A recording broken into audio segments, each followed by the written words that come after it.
बिस्मिल्लाहिर्रहमानिर्रहीम, अस्सलामु अलैकुम, गुड मॉर्निंग, वेलकम टू सब सवेरे पाकिस्तान। मैं हूं हमजा तारिक और मैं हूं आपके साथ सैयदा इकरा बुखारी। उम्मीद करते हैं आप सब खैरियत से होंगे। और आज जिस तरह से दुनिया भर समय पाकिस्तान में भी वर्ल्ड चिल्ड्रंस डे मनाया जा रहा है, हमने इस पर बात भी करी है। लेकिन हमजा हमें सोचना होगा कि हमने अपनी जो अब नस्ल है इसको हमने अगर जिस तरह हम चाहते हैं, हम बनाना चाहते हैं इसको, हमें उनकी तरबियत आज से ही करनी होगी। उनको ऊपर हमें बहुत ज़्यादा ध्यान भी रखना होगा।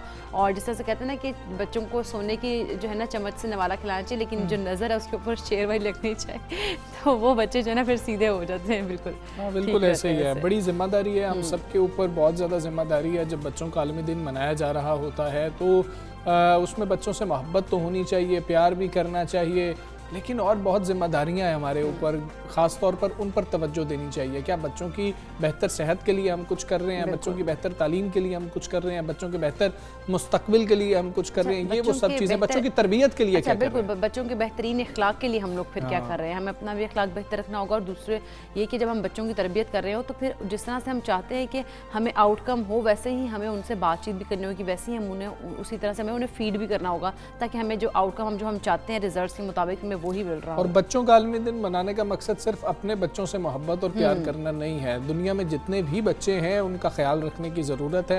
हमें उन बच्चों का भी ख्याल रखना है कि जो बच्चे शायद वो लग्जरीज़ इंजॉय नहीं कर सकते हैं, वो बच्चे जिनके पास बुनियादी सहूलियात मौजूद नहीं हैं, उनको वो सहूलियात पहुँचाना जो कि उनका हक़ है। रियासत की तो ज़िम्मेदारी है ही है, हुकूमतों की ज़िम्मेदारी हुआ ही करती है, लेकिन इनफरादी तौर पर हमारी क्या ज़िम्मेदारी है, इस पर हम तफसील से बात करेंगे, क्योंकि बच्चों का आलमी दिन है, बड़ा अहम दिन है आज। लेकिन पहले हम बात करेंगे हुकूमत की उन काविशों की जो आम आदमी के लिए की जा रही हैं। वज़ीर आज़म इमरान खान कह रहे हैं कि जी कम आमदन वालों को किसी हुकूमत ने सहूलत नहीं दी है, जिसके बायस गरीब के लिए अपना घर बनाना बहुत ही मुश्किल रहा है, बल्कि नामुमकिन रहा है। बिल्कुल। इस्लामाबाद में फ्राश टाउन अपार्टमेंट्स के दौरे पर इजहार ख्याल करते हुए वज़ीर आज़म इमरान खान ने कहा कि फ्राश टाउन में गरीब तबके के लिए 2% सर्विस चार्जेस पर सब्सिडी दी गई है, जिसके लिए हुकूमत ने भी 35 अरब रुपए सब्सिडी के लिए मुख्तस किए। और हमारी कोशिश ये है कि जितना एक माह का किराया हो उतनी ही किस्त भी हो। बिल्कुल ऐसी है। और वज़ीर आज़म साहब ने बताया कि मंसूबे में 400 फ्लैट्स कच्ची आबादियों के रिहायशियों के लिए मुख्तस हैं। वज़ीर आज़म साहब क्या कह रहे थे,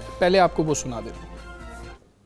जो तनख्वाहदार तबका है, जो गरीब लोग हैं, उनके लिए बहुत मुश्किल है अपना घर बनाना। 90% टैक्सेस ये कम आमदनों के लिए हमने कंस्ट्रक्शन इंडस्ट्री के लिए छूट दे दी। टोटल जो हम कंस्ट्रक्शन इस वक्त घर बन रहे हैं वो 1 लाख यूनिट्स हैं, और 1 लाख में से जो बैंकों के पास एप्लीकेशंस आए हुए हैं वो 226 अरब रुपए के एप्लीकेशन हैं। इनमें से 90 अरब के एप्लीकेशंस अप्रूव हो चुके हैं। ये तो वज़ीर आज़म जो गुफ्तगू कर रहे थे घर के हवाले से, कि अपनी छत के हवाले से बात कर रहे थे, वो आपने सुनी। दूसरी जानी वज़ीर आज़म ने सहूलत कार्ड से मुतालिक ठोस पॉलिसी मुरतब करने का फैसला भी किया। अच्छा, कौमी सेहत कार्ड, किसान कार्ड और एहसास राशन कार्ड है, उस पर अब ठोस पॉलिसी वज़ा की जाएगी। और वज़ीर आज़म की ज़रिए से इजलास में फैसला किया गया कि हुकूमती सहूलत कार्ड्स के बारे में कौमी सतह की आगाही मुहिम शुरू की जाए। वज़ीर आज़म इमरान खान आइंदा इजलास में कार्ड से मुतालिक नई पॉलिसी की हिदायत भी देंगे। अच्छा, वैसे पंजाब के हवाले से वो जो बड़े सवालात हो रहे थे, ये बताया गया है कि ब्रीफिंग के दौरान कि 1 जनवरी में इसका इजरा हो जाएगा, मार्च में ये मुकम्मल हो जाएगा। सारी सूरत हाल जो है इसके ऊपर हम बात करेंगे। पाकिस्तान तहरीक के सीनियर रहनुमा सदाकत अब्बासी साहब हमारे साथ मौजूद है। अब्बासी साहब अस्सलाम वालेकुम, गुड मॉर्निंग सर। सर, ये अपार्टमेंट्स के हवाले से पहले बात कर लेते हैं। ये आम आदमी का हमेशा से ख्वाब ही रहा है कि हमारी अपनी छत भी हो, सारी उम्र किरायों में गुजर जाती है। हुकूमत का बड़ा बेहतरीन ये इकदाम रहा है, रिस्पॉन्स भी बड़ा अच्छा आ रहा है। वैसे ये बता दीजिए कि ये जो इस्लामाबाद में अपार्टमेंट्स बन रहे हैं, किन लोगों के लिए बनाए जा रहे हैं, तकमील कब तक होगी? जी बहुत शुक्रिया। कल वज़ीर आज़म ने ये फ्राश टाउन है इस्लामाबाद का इलाका, उसमें एक विज़िट किया और उनको देखा, जिसमें कोई 670 कनाल पर ये 15.5 अरब रुपए की लागत से 4,500 अपार्टमेंट जो है 4,400 अपार्टमेंट बनाए जा रहे हैं, जिसमें कच्ची आबादी के जो मकीन हैं उनको अलग अकोमोडेट किया जाएगा, और जो कम तनख्वाहदार लोग हैं उनको मिसाल के तौर पे किसी की अगर तनख्वाह है और वो किराए के मकान में रहता है, को 12-15 हज़ार, तो 12-15 हज़ार रुपये दे के उसको घर मिल जाएगा।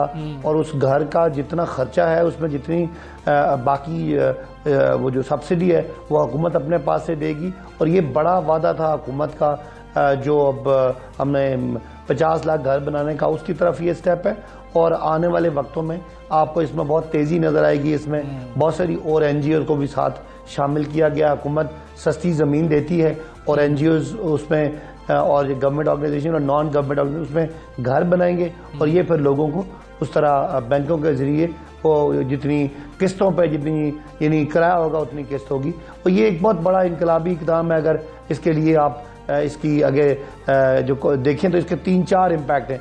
एक तो ये है कि ये गरीब आदमी को छत नसीब करेगा। दूसरा, पाकिस्तान में जो ग्रोथ है, जो ग्रोथ का इंजन है, उसको तेज करेगा। पाकिस्तान में 40 ऐसी डायरेक्ट इंडस्ट्रीज हैं जो आप समझ लें, आपकी मटेरियल की इंडस्ट्री है, आपकी हाउसिंग के साथ जो लिंक्ड है, चाहे वो टाइलें हैं, चाहे वो कर्टन्स हैं, चाहे वो दीगर चीज़ें।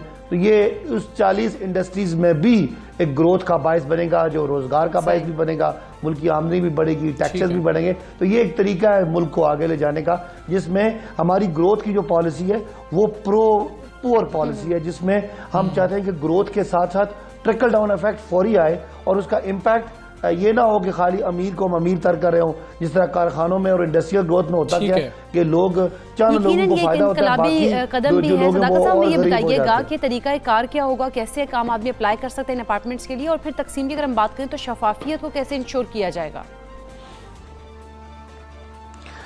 देखें, हमारी हुकूमत में आज तक जितने भी काम हुए हैं, कभी भी शफाफियत पे या सियासी असर और रसूख पे या सियासी लोगों को ओबलाइज करने पे या विक्टिमाइज करने पे कभी कोई इल्ज़ाम ही नहीं लगा।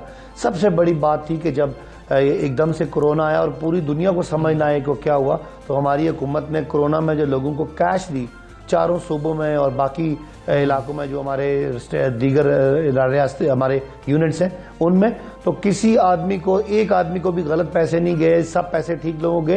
तो वो शफाफियत का तरीकाकार है। हम टेक्नोलॉजी का इस्तेमाल कर रहे हैं और उस टेक्नोलॉजी के इस्तेमाल से आपको पता है आजकल हमारी लड़ाई चल रही है, हम कहते हैं वोट में भी टेक्नोलॉजी का इस्तेमाल होता कि शफाफियत आए। तो शफाफियत का तरीकाकार यह है कि first come first serve basis, और जो घर जिस कैटेगरी के उन कैटेगरी को दिए जाएंगे। और मिसाल के तौर पे इस्लामाबाद में अगर हैं तो सबसे पहले कोशिश की जाएगी कि जो यहाँ के लोग हैं कि लोग दो ना ले सकें, और लोगों की यानी जो मिसाल के तौर पे कोई आदमी गुजरात का है तो उसको गुजरात में प्रेफरेंस दी जाए। इस तरह बहुत यानी कोशिश की जा रही है ताकि जिन लोगों का सबसे पहला राइट है उनको मिला। ठीक है भाई साहब, आम चीज़ है इस सहूलत कार्ड्स के हवाले से लोगों की सबसे ज़्यादा नज़र इन्हीं पर है। ख़ास तौर पर सेहत कार्ड की बात कर ली जाए, 7 लाख तक जिस तरह से कहा जा रहा था कि आप इलाज करवा सकते हैं और इस कार्ड का इस्तेमाल कर सकते हैं पूरे पाकिस्तान में। कब तक ये सेहत कार्ड जो है इस्तेमाल हो सकेगा? खैर सिंध के तो फैसले अपने ही हैं, बाकी सूबों के हवाले से ख़ास तौर पर बता दीजिएगा। देखें, ये चूँकि सेहत सूबाई मामला है तो ये इसमें सूबाई गवर्नमेंट्स काम कर रही हैं, इसलिए अगर हमने जो एहसास कैश दिए थे वो चारों सूबों में दिए थे कि वो मरकजी हुकूमत ने दिए थे, लेकिन जो ये सेहत कार्ड है ये सूबाई हुकूमत है। और पाकिस्तान शायद दुनिया के उन चंद मुल्कों में है जिधर ये 100% आबादी को दिए जा रहे हैं। यानी KPK में अब तकरीबन 100% आबादी को कार्ड मिल चुके हैं, बल्कि उनका तो शनाख्ती कार्ड ही सेहत कार्ड बन गया। किसी आदमी का भी मुस्तकिल पता खैबर पख्तूनख्वा का है तो वो पाकिस्तान के सारे सरकारी और चंद जो डेजिग्नेटेड अस्पताल हैं प्राइवेट, उनमें इलाज कर सकता है। अब ये 1 जनवरी से ये शुरू हो रहा है पंजाब में। पंजाब की आबादी को आप यानी आप सोचेंगे 6 करोड़ से ज़्यादा की बल्कि 11 करोड़ से ज़्यादा की आबादी है, उनको ये सबको हेल्थ कवर करेगी और एक ख़ानदान को 10 लाख रुपए का कार्ड मिलेगा। और 3 महीनों में पूरे पंजाब की आबादी, मैं भी पंजाब से बिलोंग करता हूँ मरी से, मुझे भी वो कार्ड मिलेगा। तो सोचें कितना बड़ा इनकलाब है कि जब एक आम आदमी को प्राइवेट अस्पताल और सरकारी इलाज मुफ्त हो जाए किसी मुश्किल टाइम में, तो उसके लिए कितनी बड़ी गुर्बत खत्म करने का दुनिया में ये सबसे बेहतरीन तरीका है। भाई साहब, मसला ये रहा है कि जिस तरह आप शफाफियत पर भी बात कर रहे थे, जब हुकूमतें चली जाती हैं तो उनके मंसूबे जो लगाए गए होते हैं उनके अंदर शफाफियत पर असल क्वेश्चन तब उठ रहा होता है। बेनज़ीर इनकम सपोर्ट प्रोग्राम देख लें, आप लोगों के दौर में हमें पता लगा कि क्या कुछ हो गया था, लेकिन दूसरी बात यह है कि ये तो चले पता लगना चाहिए कि क्या हुआ था। मसला यह है कि इतने अच्छे इनिशिएटिव्स होते हैं उनको बंद कर दिया जाता है। आपके ख्याल में जो अब ये सेहत कार्ड है ये आम आदमी के लिए है, ये अच्छा अपना घर स्कीम है, ये आम आदमी के लिए है, कोई ऐसी पॉलिसी होगी कि आगे चलती रहे और अगली हुकूमतें भी चलाएंगी? आपको लगता है ऐसा? वैसे अच्छा, मैं आपको, आप बड़ी अच्छी अच्छी बातें कर रहे हैं, पढ़ी लिखी, मैं आपको सियासी बात करता हूं। मेरा सियासी तजिया है कि अगर पीडीआई हुकूमत ने सब लोगों को कार्ड दे दिए ना, तो दोबारा किसी की हुकूमत आनी ही नहीं है। इतना बड़ा ये सहूलत है ना, अच्छा, कि लोग जो है ना, मैं कहता हूँ किसी और को आने ही नहीं देंगे, पहली बात।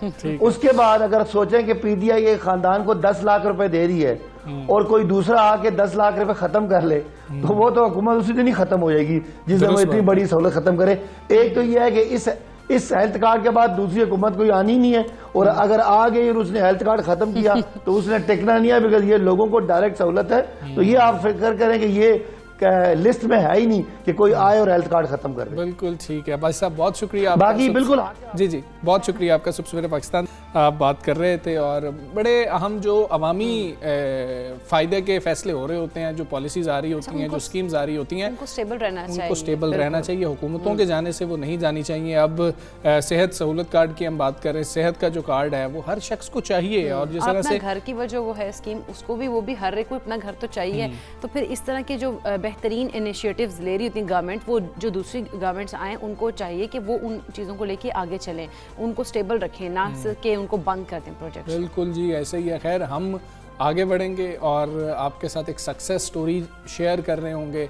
क्या बात है। वैसे शादी की खुशी एक ऐसा त्यौहार होता है कि जो काम भी हो रहा होता है वो हमें अच्छा भी लग रहा होता है, और हम कोशिश कर रहे होते हैं किसी तरह इसको मज़ीद यादगार बनाया जाए, किसी तरह ये बेहतरीन सा फंक्शन हो, धूमधाम हो इसके अंदर। और ख़ास तौर पर वैसे ये चीज़ अच्छी तो नहीं है, लेकिन हम ये कहते हैं जी कि फ़लाँ की शादी से बेहतर हमारी शादी होनी चाहिए, इंतजाम अच्छे होने चाहिए। ये चीज़ें जो होती वो हो रही होती हैं, कंपटीशन थोड़ा बहुत चल रहा होता है कि भाई इसकी शादी में ये चीज़ मिसिंग थी तो हमारी शादी में ये होनी चाहिए। खैर, ऐसे में शादी के मकाम जो हैं, ख़ास तौर पर अगर हम तकरीब की सजावट की बात करें, बनावट की बात करें, तो ये एक अलहदा से ही वो आप कह लें कि जिम्मेदारी भी होती है, बहुत ज़्यादा बढ़ जाती है।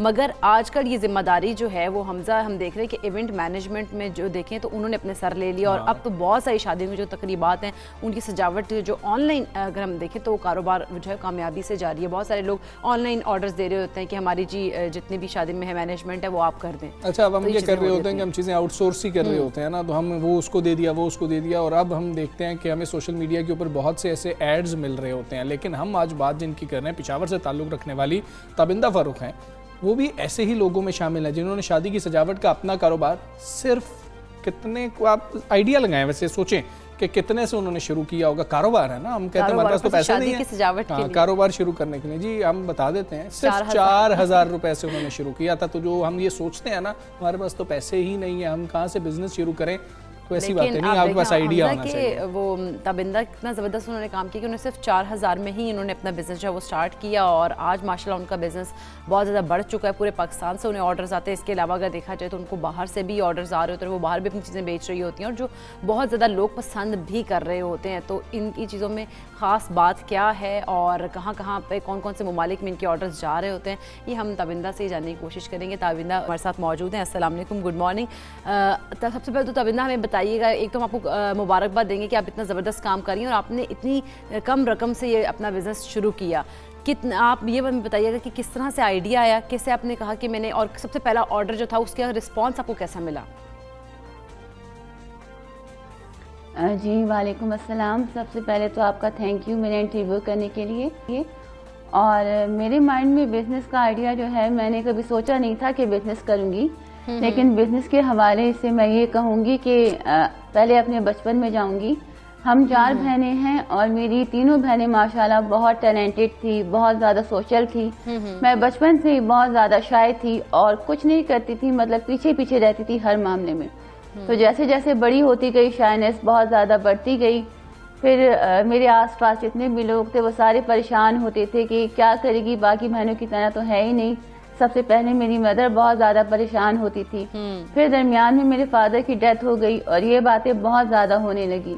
तो फिर मेरे माइंड में ख्याल आया कि जैसे मेरे पेरेंट्स टैलेंटेड है, मेरी बहनें टैलेंटेड है, मेरे अंदर किस चीज़ की कमी है। तो लोगों की बातें सुन सुन के फिर मेरे माइंड में आया कि मुझे भी कुछ करके दिखाना है, अपना बिजनेस स्टार्ट करना है, अपने पैरों पे खड़े होना है। तो इस तरह मैंने अपना बिजनेस स्टार्ट किया। ठीक है, आपने ऐसे स्टार्ट तो किया। अब आप कौन कौन सी, मतलब कि अब शादी है, हमने ताबिंदा को ऑर्डर करना है, क्या क्या ऑर्डर हम कर सकते हैं, क्या क्या चीज़ें सजावट की जो हैं आप हमें बता सकती हैं कि जी कि ये मैं तैयार कर रही हूँ, और आपकी आर्ट की खासियत क्या है? मैं जो हूँ वेडिंग इवेंट से रिलेटेड कस्टमाइज्ड हैंडमेड स्टफ बनाती हूँ।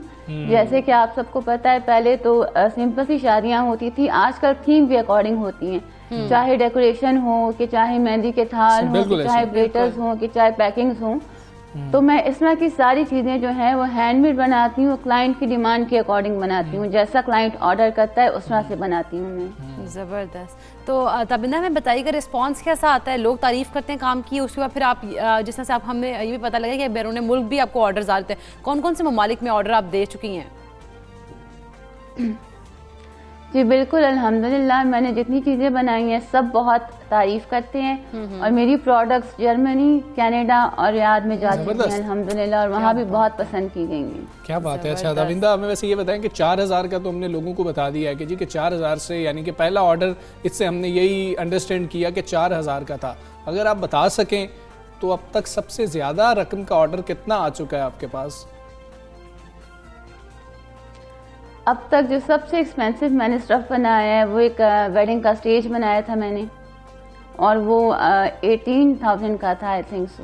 ओके, ज़बरदस्त ज़बरदस्त, माशाल्लाह। अच्छा तबिंदा, आपकी जो बहनें हैं वो आपको फिर जिस तरह से आप आई, आपने कहा मेरी बहनें तो बड़ी टैलेंटेड थी और जितनी वो बड़ी आर्टिस्टिक भी थी, तो आपको बहनों ने भी सपोर्ट किया इस मामले में? घर वालों ने कितना सपोर्ट किया जब आपने अपना बिजनेस स्टार्ट किया ये वाला? बिल्कुल, जब मैंने अपना इनिशिएटिव लिया कि मैं बिज़नेस करूंगी तो सब ने बहुत ज़्यादा अप्रिशिएट किया। इस वक्त मैं बिज़नेस कर रही थी, मेरी 2 बहनों की तो शादी हो चुकी थी और दूसरी बहन जो थी वो अपनी जॉब कर रही थी, तो सब ने अप्रिशिएट किया मुझे कि आप अपना बिज़नेस करो। अच्छा, अभी आप अकेले काम कर रही हैं या आप कोई टीम भी रखी है आपने कि जो आपको सपोर्ट कर रही होती है, आपकी मदद कर रही होती है? अभी ये है कि अपना 95% काम तो मैं खुद करती हूँ, क्योंकि वो सारा हैंडमेड होता है, मैं खुद बनाती हूँ, और बाकी छोटी मोटी चीज़ें जैसे प्रिंटिंग का काम हो गया तो वो मैं फिर दूसरे बंदों से बनवा के, और बाकी उसकी डेकोरेशन मैं खुद करती हूँ। तो तबिंदा हमें ये बताइएगा कि अगर आप, जैसा कि आपने कहा वेडिंग स्टेज भी आपने एक सजाया है, उसको भी डेकोरेट किया है, तो कितना टाइम लगता है एक प्रोजेक्ट को जब आप बना रही होती हैं? देखिए, ये तो डिपेंड करता है। अब जैसे स्टेज की बात है तो अगर सिंपल सा स्टेज हो तो 4-5 घंटे भी लग जाते हैं, और अगर प्रॉपर जैसे हॉल्स वगैरह में डेकोरेशन होती है उसमें तो पूरा दिन लग जाता है। लेकिन ये डिपेंड करता है, कोई अगर सिंपल सी प्रोडक्ट हो जैसे ज्वेलरी की बात करें तो 2 घंटे भी लग सकते हैं, 3 घंटे भी लग सकते हैं, तो डिपेंड करता है कि आप क्या बना रहे हो। ठीक है रविंदा, हमें आप ये भी बताएं ज़रा कि अब हम लोग आमतौर पर यही कहते हैं कि जी कि हम तो बिज़नेस शुरू नहीं कर सकते अपना, हमारे पास इन्वेस्टमेंट नहीं है। आपने एक बड़ी मिनिमल सी अमाउंट थी जिससे ये शुरू किया। जो लोग आना चाहते हैं, जो बिज़नेस करना चाहते हैं, उनको लगता है कि भाई हम तो शॉप नहीं खोल सकते हैं, कोई ऑफिस नहीं बना सकते हैं, तो उनको ऑनलाइन कारोबार के हवाले से क्या मशवरा देंगी आप? देखिए, अगर कोई ये कहता है कि हमारे पास पैसे नहीं है तो एक तो लिमिटेड पैसों से भी शुरू किया जा सकता है, और एक आइडिया बहुत आसान है जिसमें आप बगैर पैसों के कर सकते हैं अपना काम, और वो ये है कि आजकल बहुत से लोग ऑफर करते हैं कि हमारी प्रोडक्ट्स को रीसेलिंग करें। तो आप उनसे कांटेक्ट कर लें और उनकी प्रोडक्ट्स उनसे उठा लें, मतलब उनकी पिक्चर्स ले लें, ऑनलाइन पेज बना लें, और आपका 1 रुपया भी नहीं लगेगा। आपको सिर्फ उनकी प्रोडक्ट पे अपना मार्जिन रख के आगे सेल करनी होगी। और इसके अलावा भी अगर आप कुछ करना चाहते हैं तो आजकल बहुत सी ऑर्गेनाइजेशंस हैं जो स्टार्टअप्स को सपोर्ट करती हैं, फंडिंग भी करती हैं, पैसे भी देती हैं, मेंटरशिप भी देती हैं, तो वहाँ से भी आप बहुत आराम से अपना बिजनेस कर सकते हैं। बिल्कुल ज़बरदस्त, अच्छे आइडिया तबिंदा देनी। तबिंदा हमें ये बताइए कि अब क्या फैमिली और फ्रेंड्स भी कहते हैं कि तबिंदा हमारे भी जो इवेंट्स वगैरह हैं, कोई भी इवेंट हो वो आपने करना है, डेकोर सारा उसका? बिल्कुल, जो मुझसे काफ़ी चीज़ें बनवाते हैं, क्योंकि जारी बात है वो भी बहुत ज़्यादा अप्रिशिएट करते हैं, पसंद करते हैं, तो उनको अच्छा लगता है। तबिंदा वो पे भी करते हैं या फिर कहते हैं कि नहीं हमें थोड़ा दे दो, हमें थोड़ा इसके अंदर कोई हमें मार्जिन भी दे दें, डिस्काउंट भी दे दो हमें? डिस्काउंट तो आपको पता है कि हर कोई मांगता है, लेकिन अल्लाह का शुक्र है कि पे करते हैं। अच्छा, जबरदस्त। चलिए, अच्छी बात है कि पे करते हैं, क्योंकि बिजनेस है और बिजनेस जो होता है वो फिर ऐसे ही चल रहा होता है। बहुत शुक्रिया आपका तबिंदा, आप सबसे मेरे पाकिस्तान का हिस्सा बनी। और बिल्कुल जी, देखें हमारे पास इस मिसालें मौजूद हैं कि जो बहुत ही मतलब कि मिनिमल अमाउंट से अपना बिजनेस शुरू कर रही हैं, उसको स्टैब्लिश कर रहे हैं और आहिस्ता आहिस्ता ग्रो करते चले जा रहे हैं। ये वो मिसालें हैं कि जिनको हमें देखना है और ख़ुद ऐसे नहीं बैठना है कि भाई मुझे तो कुछ और भी दूसरा अच्छा नहीं ये कि मिला। हम लोगों को इनसे सीखना भी है कि देखिए हम लोग मतलब हम लोग अक्सर लोगों को देखते हैं हमारे पास तो कुछ है नहीं, हम क्या कर सकते हैं, हम लोग क्या स्टार्ट करें। तो उन्होंने वो भी बता दिया, वो उन लोगों को मशवरा दिया कि आप ऐसे पेजेस बना के भी इस तरह से भी अपनी जो है ना वो बिजनेस को स्टार्ट कर सकते हैं बगैर किसी पैसे के। हाँ बिल्कुल, ऐसे ही आपका थोड़ा सा दिमाग चलना चाहिए। आपका दिमाग चलेगा तो इंशाल्लाह जेब चलना शुरू खुद ही हो जाएगी। हम एक ब्रेक लेंगे, ब्रेक के बाद वापस आते हैं। Stay with us.